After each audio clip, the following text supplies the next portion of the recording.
Today we are going to be reading Walter the Farting Dog by William Kotzwinkle and Glenn Murray, illustrated by Audrey Coleman. I got this book for my 8th birthday.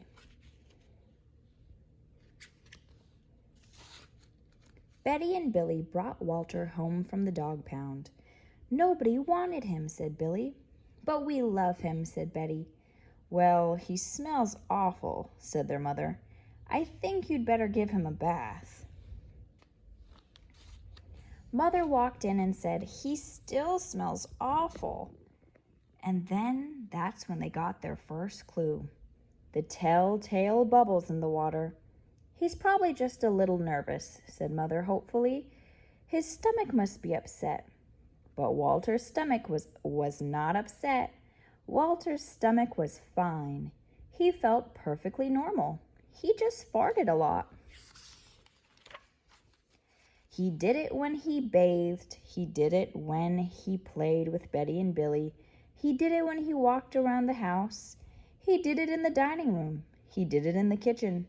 And he did it in his sleep.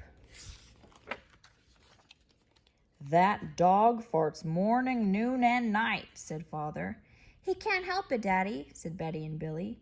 They didn't mind Walter's farts. "So what if he farts?" Billy said to Betty when they were alone in their room with Walter. Betty agreed. Walter agreed too. He sat there, looking innocently around, farting. "Take him to the vet," said Father.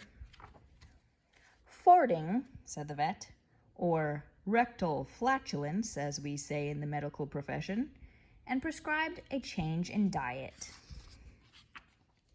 They gave Walter every kind of dog food. He farted.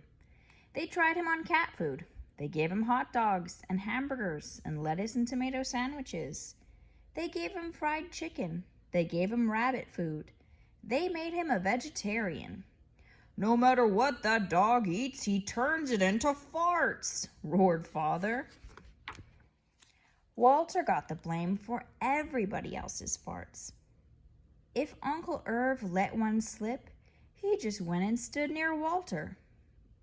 Then all he had to say was, "Walter," and everyone would look at poor Walter. "He has to go back to the pound," said Father. "No, Daddy, please," begged Betty and Billy. "Don't send Walter away." "He goes tomorrow," said Father. They pleaded. Walter farted. It was all over. That night, Betty and Billy cried in their beds, and Walter looked at them unhappily. "Oh, Walter," said Betty, "you've got to stop farting." "Because Father is going to send you back to the pound tomorrow," said Billy. Walter knew how serious the situation was. He'd never see Betty and Billy again. He resolved to hold in his farts forever. When Betty and Billy fell asleep, he walked down to the kitchen to see if there was anything around to eat. He managed to open the cupboard door with his nose and found the 25-pound bag of low-fart dog biscuits the vet had prescribed for him, which made him fart even more. Even though he knew they made him fart more, he couldn't resist. He ate the entire bag. "Very tasty," said Walter to himself. And then he went and lay down on the sofa. A gigantic gas bubble began to build inside of him. "This is going to be trouble," he said to himself nervously. He was afraid of what might happen if he let it go. So he kept it in. He thought maybe the house would explode. It wasn't easy. In fact, it was torture. But he had resolved never to fart again.